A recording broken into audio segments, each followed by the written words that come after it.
This is William K. Murtaugh, Mart Witness 1. And today, the word is sphincter. And we're going to talk about this word today. And the reason I chose it for today's monologue. First of all, I'd like to talk about Field McConnell. Now, Field McConnell is spending another day in jail. And because my schedule is slightly different today, I was able to listen in for a few minutes to what Field had to say, and Field pulled the elderly abuse card. He's the poor old man who is unlawfully detained in jail. Now, this poor old man is 10 months older than me. He's 70, I'm 69. We celebrated our birthday in the same month. I think he was like a week before me. And so we're both old men.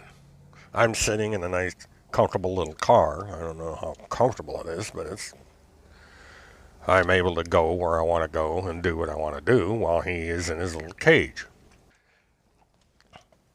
And the reason he is in his little cage is because he couldn't keep his big mouth shut. And he listened to Tim Holmseth. And he had a chance, he was given a chance to keep his mouth shut. And he blew it. So, Phil McConnell should not be going around blaming the state of Wisconsin and the state of Florida for his troubles. He should blame his own big mouth and his own ears for ever paying attention to Timothy Charles Holmseth. Now, let's get to sphincters.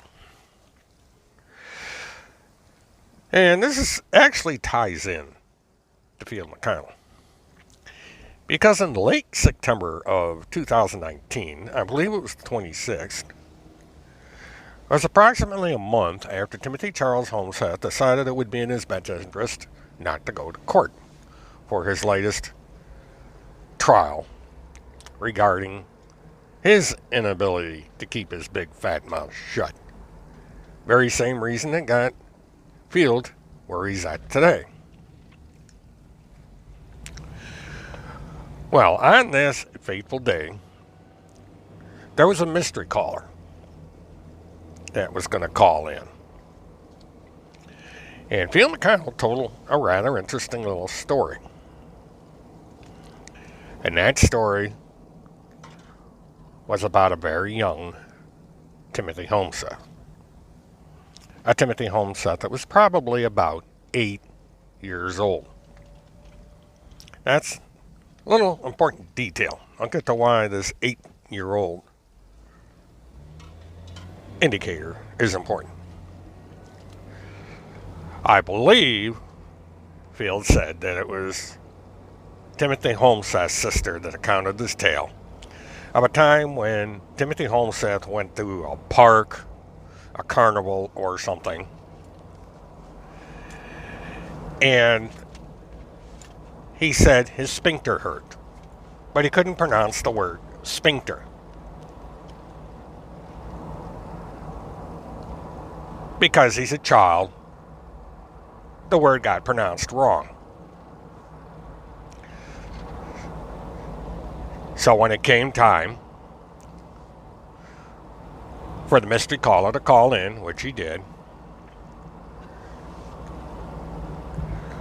Bill McConnell went into this little tale briefly and asked the caller to say the word sphincter.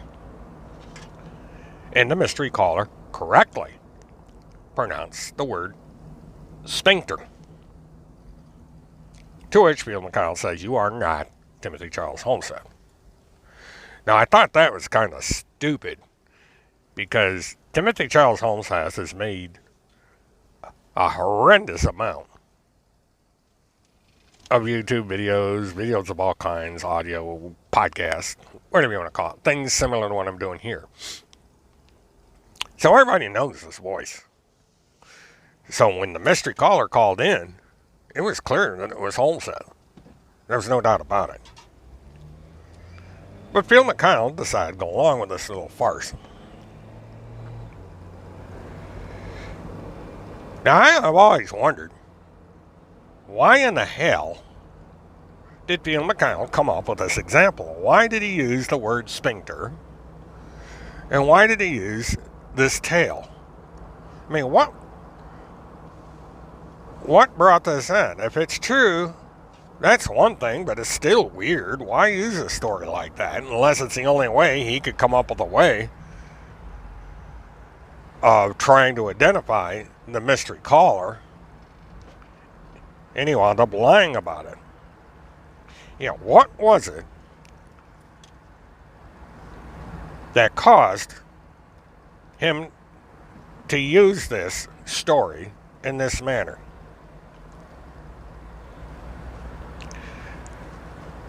Well, I was recently running around through YouTube doing some research, and I came across a rather interesting video. And in this video, after I went through it for a while, the word sphincter came up. And this caught my attention right away, so I listened to the entire recording.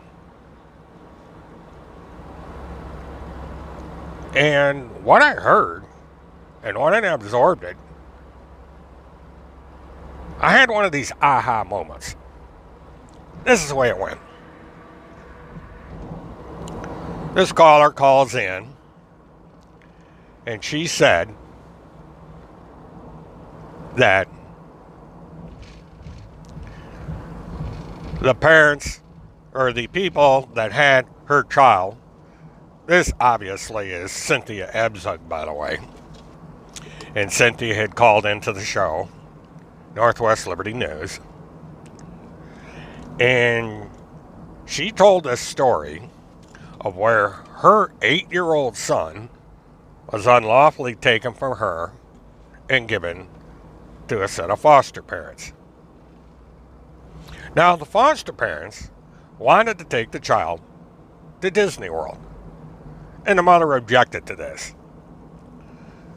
And she claimed that her and her lawyer fought hard to keep this child from going to Walt Disney World.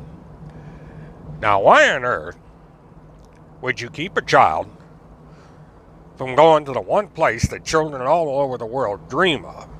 Walt Disney World. Go down and meet Mickey Mouse, Goofy, the Seven Dwarfs, Cinderella, all that. Well, the mother claimed it was because the child has a problem with heat. That he can't stand the heat. That's why she went to Colorado in the first place, to get away from the heat. All right, that sounds reasonable. You know, there's air conditioning in Walt Disney World. Walt Disney World's about half hour from where I am right now. And I've been to Disney World countless times. I used to work out there briefly. And there's plenty of places you can get air conditioning. They got water. A lot of stuff is a shade. All their kids' stuff is indoors for the most part. But I do have to agree, it is awful damn hot in August in Florida. July, August, very hot. So I'll give her that. So anyway, all her attempts at getting this child from going to Walt Disney World failed. And so the son comes to visit her, undersupervised visit. The 15, 16-year-old daughter is with them. Boy's delighted to see his mother, runs up to her, and he jumps up in her arms, and she hugs him. And the child says something rather interesting. The child says, "Mom, be careful on my sphincter. My sphincter hurts." And then the radio announcer gets involved, and he gets a little dramatic about this. And there's a back and forth about the use of this word sphincter. And how at children that age, it's unusual for the word sphincter to come up. And Cynthia goes on with this story about how the caseworker for CPS, who is supervising this visit, told the child he shouldn't be using that word, that it's not a good word, so on and so forth. And the show went on about all kinds of things related to this particular visit and about how everybody's crooked in CPS and everybody's a bunch of crooks. But this is the thing. The story of this particular child having a sphincter that hurt happened before Timothy Charles Holmseth failed to appear in court. This is in August. I think it was like August 9th or something, or 13th. It was first half of August of 2019. Timothy Holmseth skipped out at the end of August, almost to the day before he called in to Field McConnell's show. And the two stories match about 80%. The only difference is Timothy Charles Holmseth was not involved with CPS, but Cynthia's male child was. Now, where on earth, if this is made up, did Cynthia get the idea for the sore sphincter story? We don't know. We don't know if it's made up. We don't know if it's true.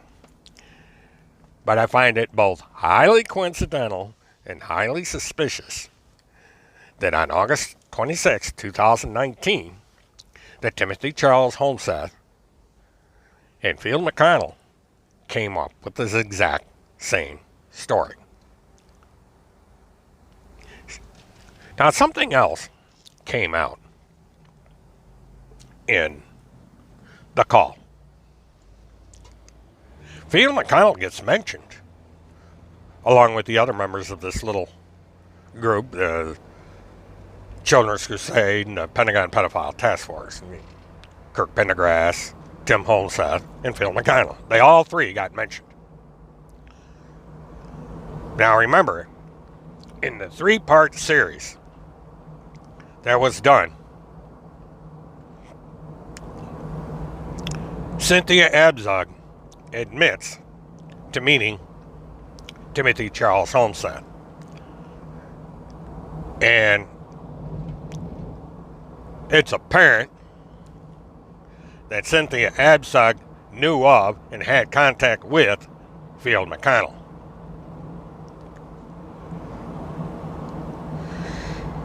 Now, it's hypothetical and quite possible that someone fed the idea to Cynthia Abzug that she had to make up some kind of story, a dramatic one, to gain sympathy from those that believe in her. I'm not saying this happened. I'm not saying that she lied, but I'm saying there's a distinct possibility. Because there's other possibilities here. Field McConnell and Timothy Holmseth might have been sitting around strategizing. And Field McConnell remembered the Abzug story about her son and the sphincter problem. And Field McConnell said, let's do this. And they came up and made up this little story. That you're going to be the mystery caller. You're going to call in, even if you're in the very next room or down at the studio, or wherever the hell he was at. And you're going to correctly pronounce the word sphincter. Even though the tale that I'm going to spin on my show is that when you were a child, you could not pronounce the word. And what this does is the authorities will be thrown off guard because they will not know for certain if you're in the house. They will only know that there's someone that sounds almost exactly like you that can pronounce the word sphincter. But since you're not able to pronounce the word sphincter, according to my little story, it can't be you. And so we'll fool the cops. Field's only problem is the cops already knew where Tim was. They knew for quite a while where Tim was. But Tim had a misdemeanor warrant, so Tim couldn't be arrested. But they were keeping an eye on him. They were keeping an eye on everybody. And it wasn't more than a month later, 2 months later, that Field found himself in trouble. Because it was in October that he got the injunction. And it was November that he got arrested and put in jail.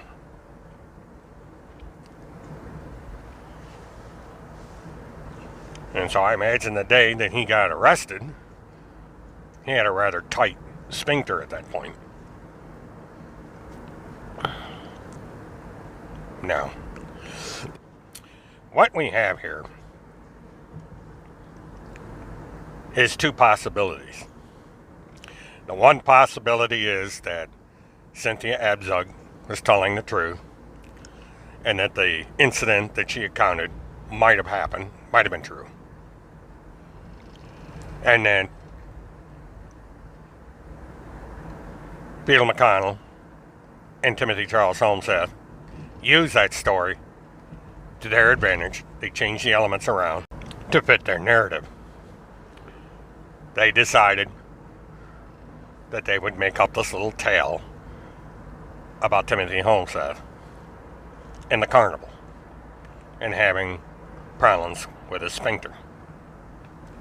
Now, I would suggest that people go out and find these two recordings.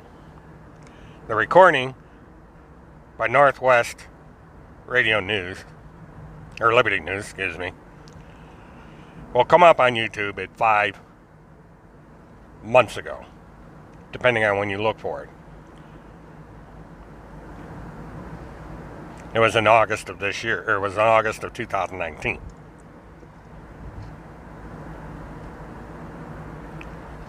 And listen to it. And listen to the tale of the little boy with a sore sphincter. And then, for those of you who have access to Twitter, go over to Twitter, find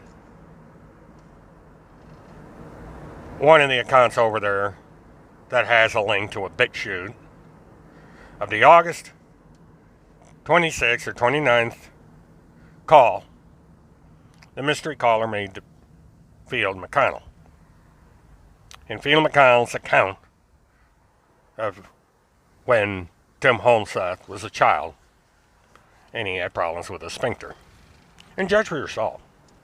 What's going on here? Is this an amazing coincidence that two children around the same age had the same experience with this rather weird word? Or was one or both of these stories completely made up? I've made up my mind about this mess, but I'm going to leave it to you guys. Because I looked into this, wanting to give the woman the benefit of the doubt. I looked into this saying that maybe Cynthia Abzug is telling the truth, that there are abuses in the system, and that through sheer desperation, and the only thing she could do was to go on the lam and to go through this convoluted process of going all over the eastern United States and then eventually to Montana to escape an unjust fate at the hands of CPS and law enforcement. Now, one thing that came out in that recording, it was made months before this 3-part series, is that the radio show completely contradicted himself. I sometimes think this guy forgets when he does a show. I mean, he does basically the same thing I started doing. He makes a show just about every day. And so it's easy to forget what you said on the air and what you did on the air 5 months ago. You know, over 150 days ago, 152, 153 days. You know, and he's a busy man. He's got stuff he does. He's busier than I am because he does this full time. He's a quote unquote professional. And so he might have missed the sphincter story and how it matches up with Phil McConnell and Timothy Charles Homestead, as he's missed up some other rather interesting details. Now remember, the host of this radio show made a big deal about the fact that the warrant for the arrest of Cynthia Absug hadn't been signed until the day after she was arrested. He made a big deal about it. But he also didn't take the time to study up on how BOLOs work and how arrest warrant works. Or he would have found out a basic fact. And that is that there was a warrant signed out of the state of Colorado. This is where this all started, was the state of Colorado. The daughter was concerned for her mother's welfare and was concerned that she was getting into something way over her head, and so she called the cops, recounted the story to the cops, and pleaded with them to do something. Hey man, this is a 15-year-old girl, and she was telling a rather tall tale. And the cops may not have paid that much attention. Say, okay, we'll take it under consideration. You know, we hear from your mother, so on and so forth. But then, for some reason, probably because of the fact that this woman didn't show up in court, they went to the house and they found the gun. Now here's a gun, fully loaded, sitting in the kitchen in the presence of a teenager. And, you know, you get the serial number off the gun. You can find out, yeah, she just bought this gun a week ago. Woman never had a gun before. All of a sudden, she's got a gun. You know, and there's this story about a guy trying to break in her house and all this. Excuse for a story. So the cops sit down, they have a little conference, you know, because the report gets turned over to a detective usually in these cases. Usually it's usually it's a street cop that'll go talk to the girl. And if it turns into something more serious, and so there's a report filed. Detective looks at it, detective says, all right, this deserves to be followed up. There's something going on here. And the detective follows up on the story, which is likely what happened here.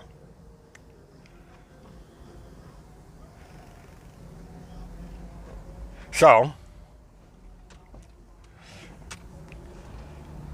they decide to put out a warrant because the woman skipped court. And so they have to at least find the woman, see if the story's valid. So they put out a warrant for the woman's arrest. And the woman's running around the country. Then all of a sudden they find out the woman is in Kalispell, Montana. She's on a radio show. And it's being monitored by the cops because they know that she's been on this show before. And that's how she wound up getting arrested. So all these plans of switching cars and throwing phones in the river and everything else went out the window because she decided to go on the talk show. That's how she got caught. And she got caught in the state of Montana. And so until the cops decided to sort out just exactly what the hell she was doing in Montana, she was charged with interstate kidnapping because they figured they were going to take the child out of the state of Colorado somewhere else, which is likely what might be done. Now, in the 3-part series and in this one show that I found, and in subsequent shows, talk show host made a big deal about QAnons and who the QAnons really are and who the QAnons are not. And he talked about where the woman went, Cynthia went, to Colorado, to a country club, and met 6 people that are the Q faithful, so to speak, that like the concept, and then we're talking about Q. And because of this one meeting, he discounted the whole Q thing. But he left out some important details. Now, you have to put yourself in this woman's place. Here is a woman that is extremely desperate. She wants her son back. She wants her daughter back. She, for a long time,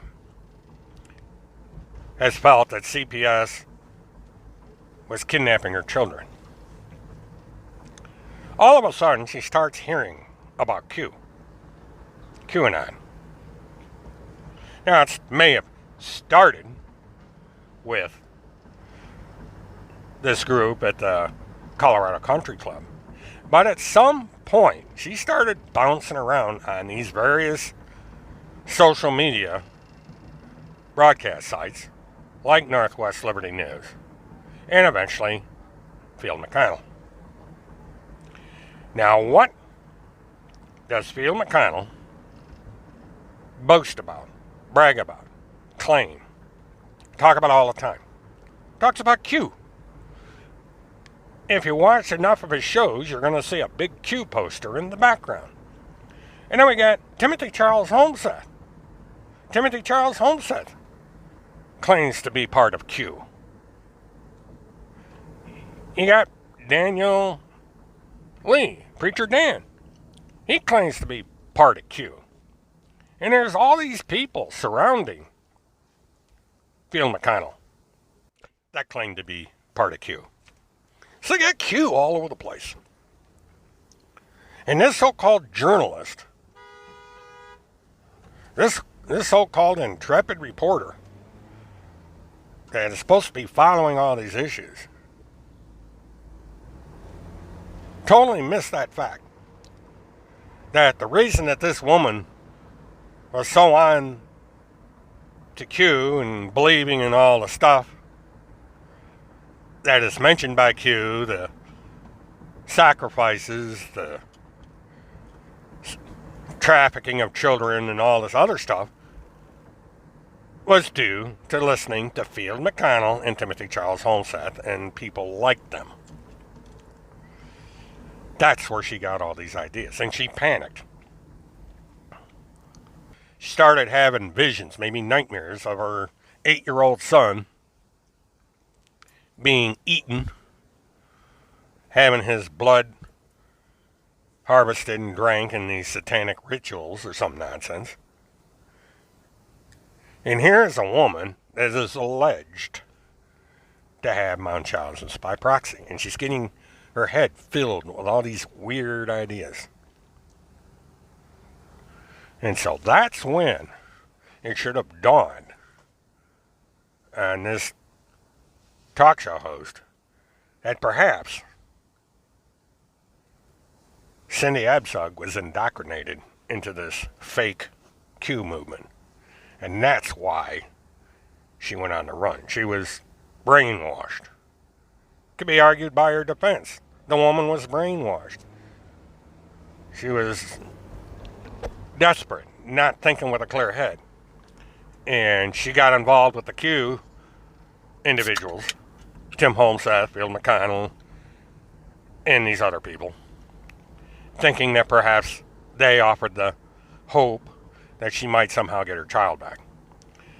That Field McConnell had connections with a high executive, which we all know would be Donald J. Trump, and that he could get her out of her situation and get her reunited with her children, and all would be fine. She had it in her head, by whoever put it there, that she could get a passport and leave the United States with her children once they were recovered. So that's where all these ideas came from. But the talk show host conveniently left all this out of his monologue. He just automatically put the blame squarely on the shoulders of CPS. He convinced his audience that everything that Cynthia Abzug said was 100% true.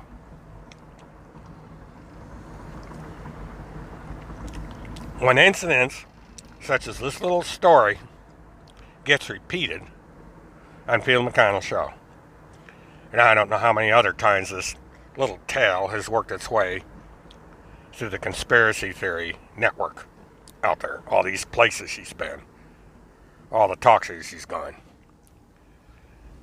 and how much bigger this fishtail about Walt Disney World has grown over the months.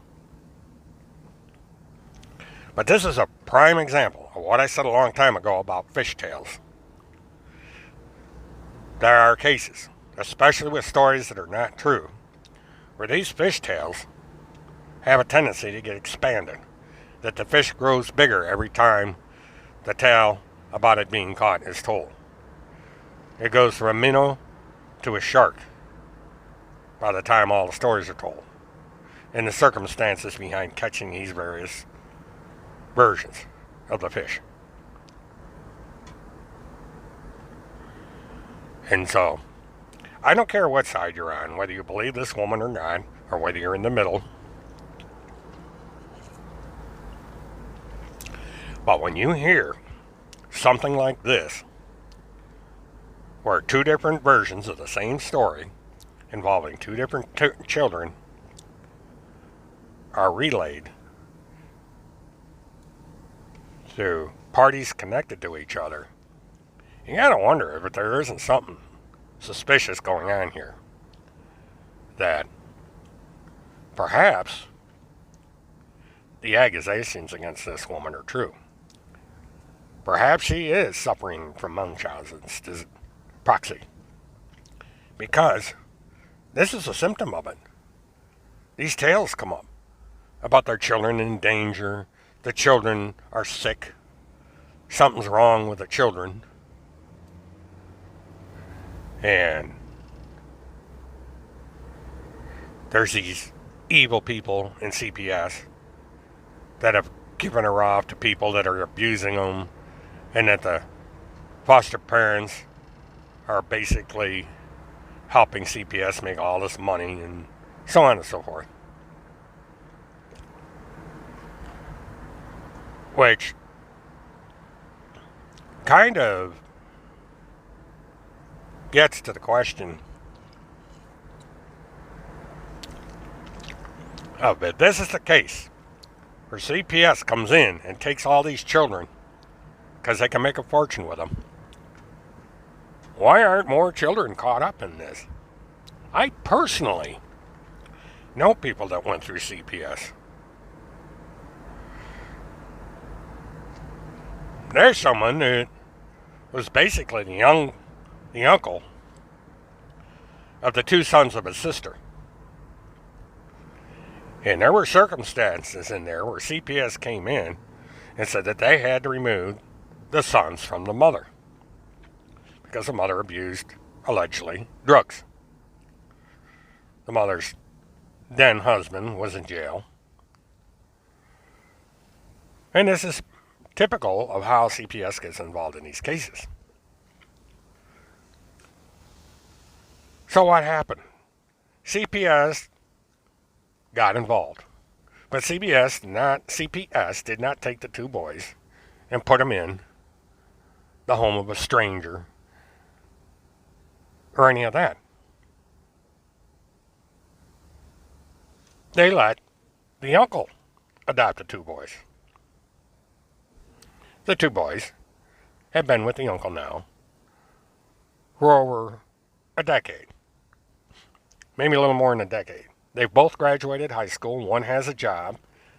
The other is looking for a job. But they all live with their father out in California.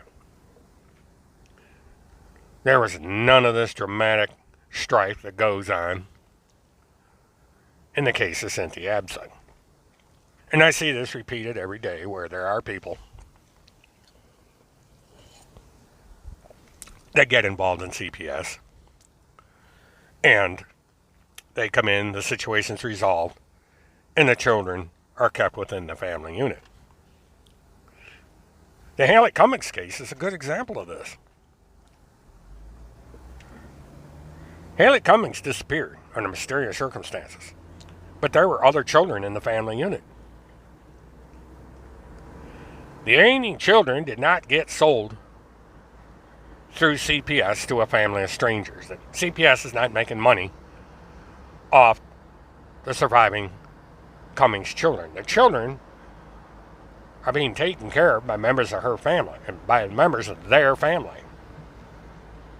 They've been kept within the family unit. The children are doing fine. No problems. Nobody's disappeared. Nobody's attempted to take the child. Either one of them. The child are perfectly fine. And children are perfectly fine. So that blows that theory out of the water. There's only one child out of 3. One of 2 little girls got taken. Why didn't they all get taken? Why didn't the 2 girls get taken, since it seems to be female children that get involved in these things?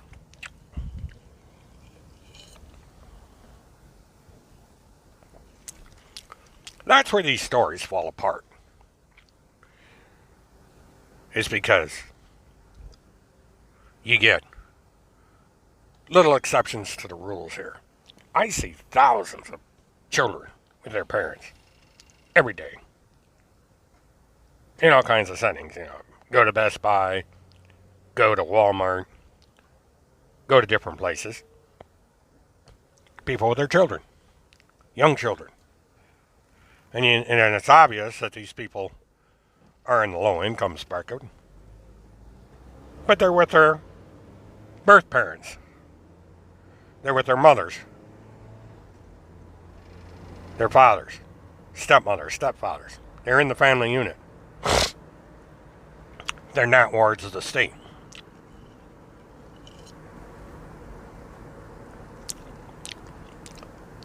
Now, it's not clear at this point what the truth is about Cynthia Abzug.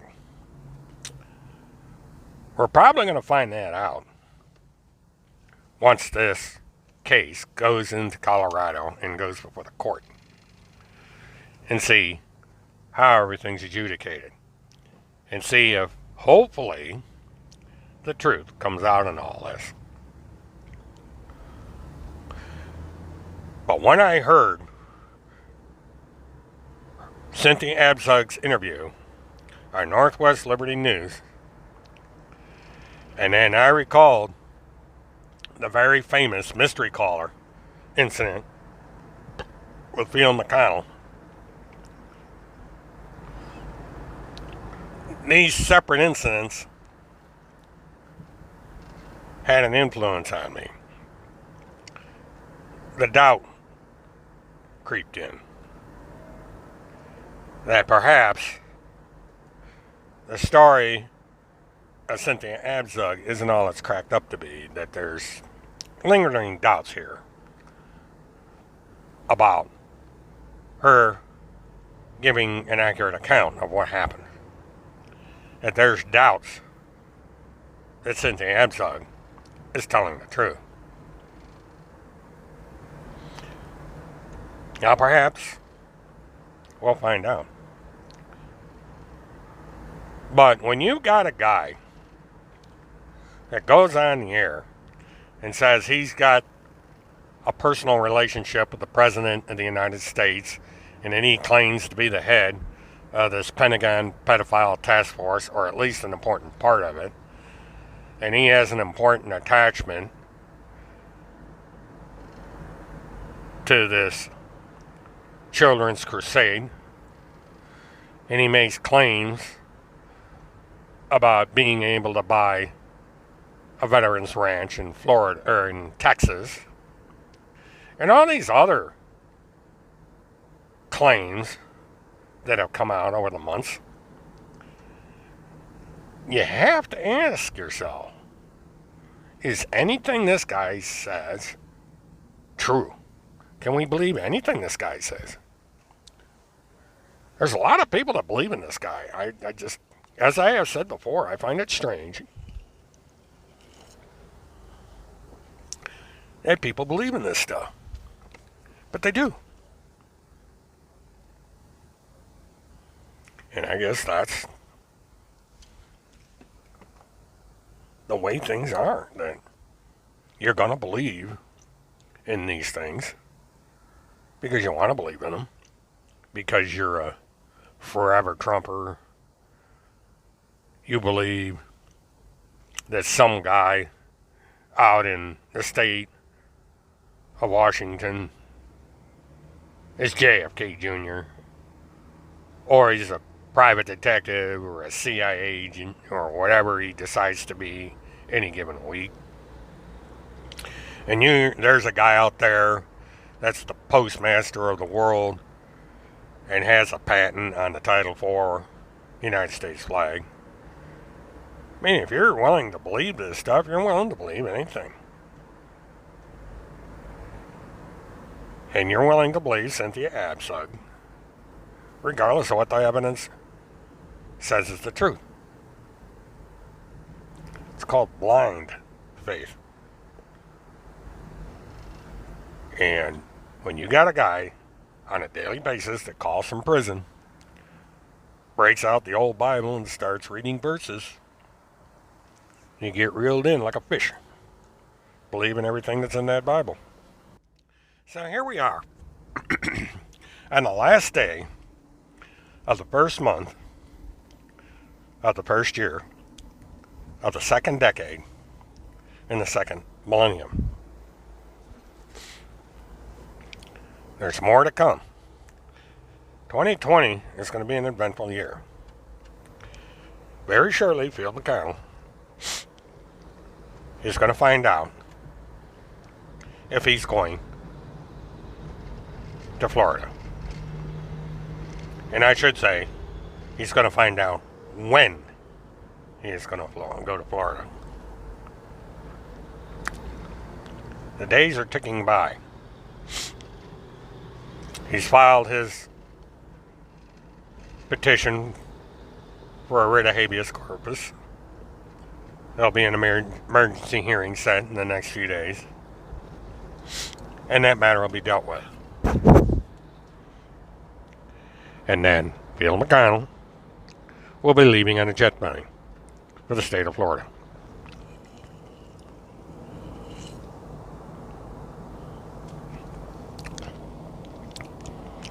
And I've been doing a little research in the Broward County Jail. And Phil McConnell isn't going to like it. He thinks he had it rough now. Wait till he gets to Broward County. He is in for a rude awakening when he gets down there. But that prison is worse than I thought it was. Or jail. It's an institution with, on average, 3,500 inmates. And his living conditions are going to change dramatically. Phil McConnell right now has it pretty good. He's in a jail cell, all by himself, has a phone in his jail cell. That's not going to happen in Florida. Things are different down there. I'll get into this a little bit tomorrow. I'll describe a little bit what it's going to be like for Phil McConnell. He ain't going to like it. His supporters ain't going to like it. I know I wouldn't like it. I mean, Pierce County's bad enough. But Broward County, Florida, by the time Phil McConnell gets done with the first day or two of being in Broward County, Florida, he's going to wish he never heard the name Kim Pacazio. He's going to wish he never heard the name Timothy Charles Holmstead. Because he's going to be in for a rude awakening. There's an old expression. Just when you think things can't get any worse, they do. And in the case of Phil McConnell, things are about to get a whole hell of a lot worse. Phil McConnell is going to learn what it's like to be in a medium security Florida prison. And I said medium security because of the nature of the charges against Field McConnell and the threats that Field McConnell made. He's met the criteria to be put in a medium security prison. And he's going to be put in a medium security prison with the kind of people that wind up in a medium security prison. So if I were Field McConnell, I would enjoy the few days that he has left in Pierce County, Wisconsin. He relish the luxury that he has right now in Pierce County, Wisconsin. Because I guarantee you, where he's at now is in the lap of luxury compared to where he's going to be.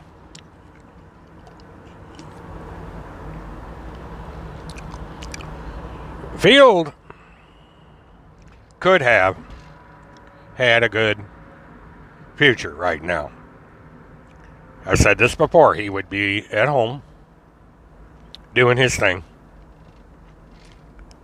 doing his radio show, maybe go over to England, prepare for his little gig in March that he's clearly not going to make. And he wouldn't have had this problem. And it's all changed because he had the bad luck of meeting Timothy Charles Homestead and those that were handling him. Now, Timmy's back. Sort of. I thought he'd show up. But what's Tim Homestead doing? He's created a different social media page, linked to on Patreon. And all his stuff is there. Old stuff. Nothing new. I was told there was something called Shoes and Trees that got deleted. I don't know what Shoes and Trees had to do with anything. It would have been an interesting story. But he deleted it. Or somebody deleted it. Because we don't know if it's Tim Homestead or someone acting on his behalf. And it's like I said in my previous videos. Just because a website comes up and has Tim Homestead's name on it doesn't mean it's Tim Homestead.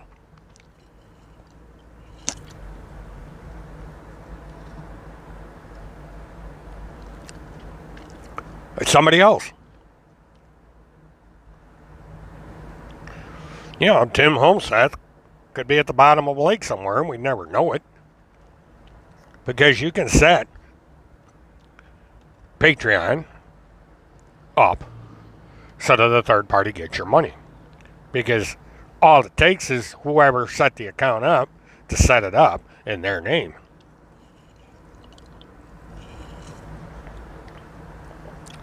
And claim to be Timothy Charles Homestead.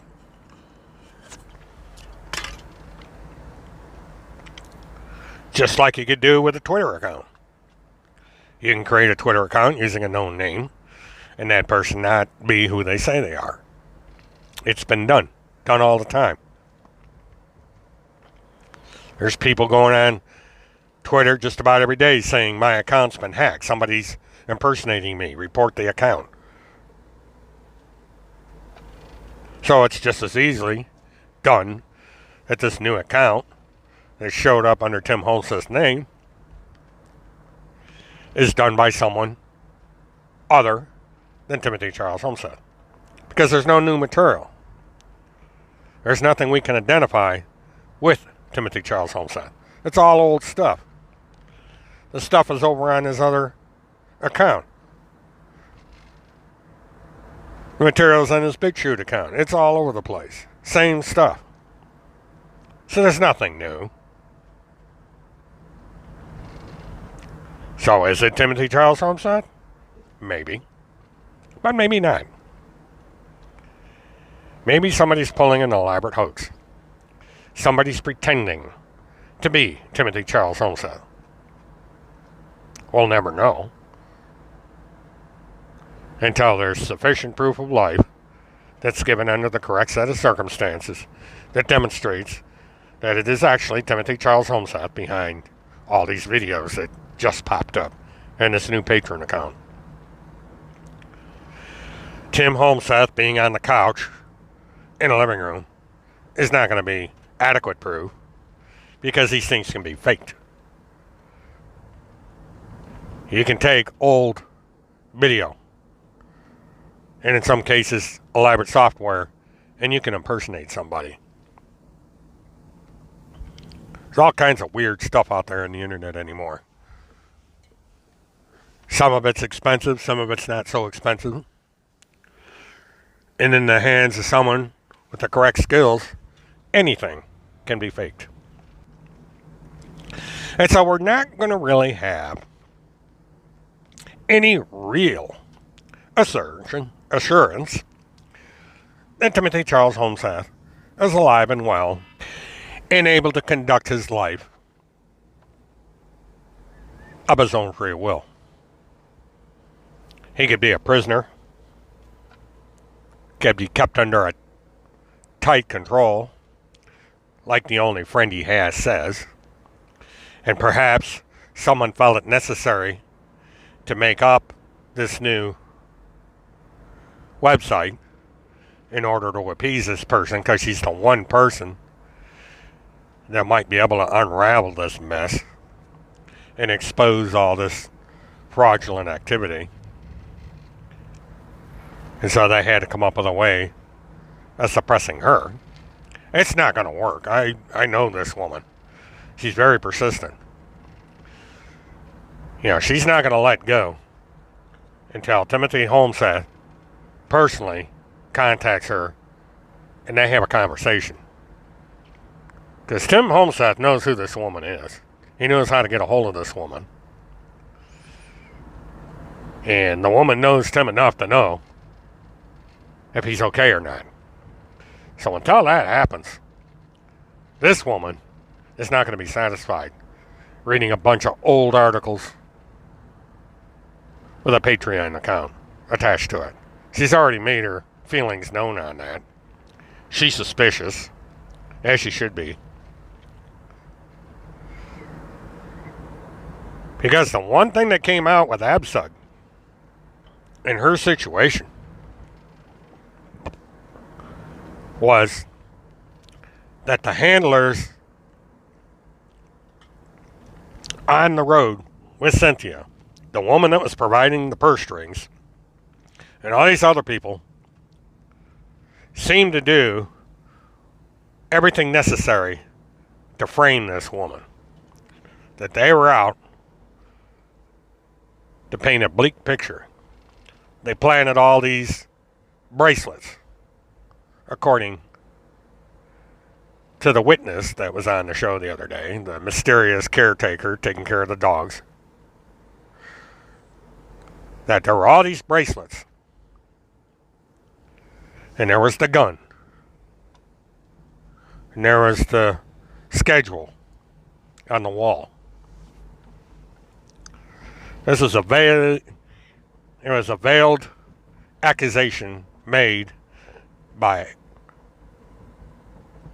this friend, this witness, that Abzug had been framed. That this was a setup to make her look like she was going to be guilty of what showed up in the daughter's affidavit.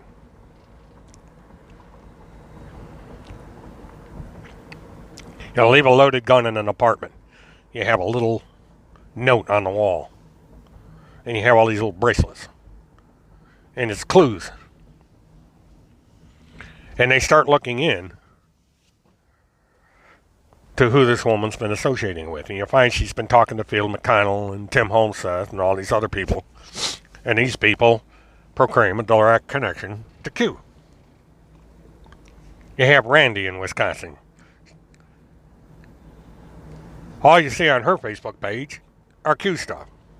Or now we're getting into the coronavirus, but mainly Q stuff. Tim Homseth ran around with a car with a Q painted on his window.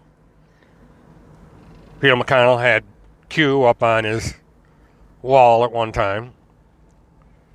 Daniel Lee, that's all he talks about is Q. He's got a Q t-shirt, Q this, Q that.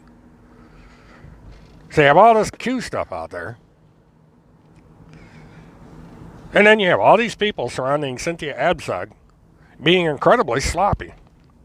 It's as if they wanted her caught. And it brings me back to how in hell they found out she was in Cassville, Montana. Now, it may have been that they heard her on the radio show. They already had the information on the car. And they just put out a bolo and got him. But what if there was an anonymous tip? And this may come out in court. Because the question I'd like answered is how in hell did the Cassville State or Montana State Police or whoever pulled this woman over find out what car they were in? They had to have the make and model of the car, the year of the car, and the license tag. Who gave them that information? Did that daughter somehow remember the license plate of the car? Yeah, that one little detail in this whole tale has always bothered me. Because that plan should have worked to an extent. Now, as I said before, if the police really wanted to find out what car she was in, investigations into finding out that the father was dead, the father's car was missing, the son was missing, so they're in the car, and then they hear this woman on the radio and know that she's constantly talking to this guy out in Montana. So they put out a bolo in Montana and she gets arrested. Or somebody ratted her. Somebody called up and said, hey, that woman you're looking for, she's in Montana. This is the license plate of the car. This is who she's going to be with. She's got a gun.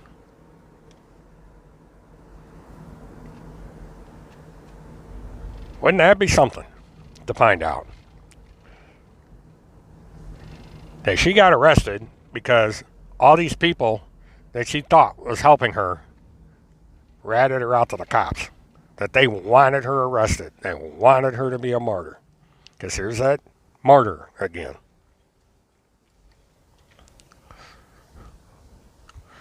Because that's what's happening right now. Cynthia Abzug is a martyr.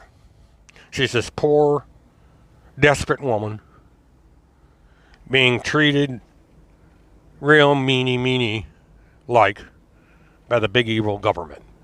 The crooked county CPS. The crooked judges.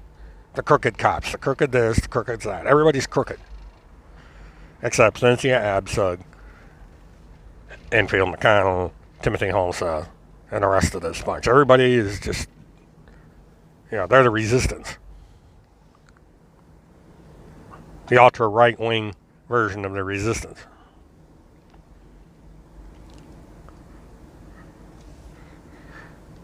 But I think there's more going on here.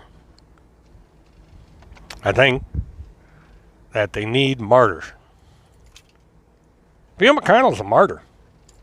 He's a 70-year-old that was kidnapped by the state. He's illegally held in a county jail. That's the story. Nobody's taken into account the fact that if he had kept his big mouth shut and left the attorney alone, he wouldn't be there. People don't account for the fact that the woman that he accused of all this stuff is not guilty of this stuff. That she was brought into this involuntarily by an unemployed pizza delivery driver out to make a name for himself. They look at Phil McConnell as a martyr. He's a veteran. He's a pilot. He's the head of these two organizations, or affiliated with them. He's trying to do all this good stuff, or so he says. I guess dressing up in a funny wig in pink shorts and dancing around and calling a woman Miss Piggy is going to rescue all kinds of kids. I mean, thousands of kids are going to get rescued because a guy dances around in a costume and calls somebody Miss Piggy. That, oh, this is going to save all kinds of kids. Kids are going to come out of the woodwork that have been kidnapped for years. All because I called a woman Miss Piggy. Kind of an interesting twist of logic here. But that's what people want you to believe. They want you to believe there's a guy that has a patent on the Title IV United States flag. And he's postmaster of the world. And he can sign some weird letter. And that the county sheriff has to let Phil McConnell out of jail. All because of a little piece of paper. State of Florida, doesn't matter. State of Wisconsin, doesn't matter. The rule of law, doesn't matter. This guy with this title of postmaster of the world, that's what matters. He's the king of the hill. He's got all the answers. That's what people believe. Got this JFK Jr. guy out in the state of Washington. Reincarnated JFK Jr. A liberal. But he's going to run as vice president in 2020 with Donald J. Trump. They've already got T-shirts printed. Trump, JFK Jr., 2020. People are wearing these things. This is what people want to believe. And this is what people are going to believe. And you're not going to be able to convince people otherwise. At least not these people. But maybe you can get people out there, normal people, desperate people that might be caught up in a situation like Cynthia Ebsug and prevent them from getting in the middle of a mess like that by pointing out the true motives of these people. Pointing out that these people are not out to help anyone except themselves. See you Saturday, February 1st, for the Saturday Murdathon. This is William K. Murtaugh, Murt Witness 1. Have a good one.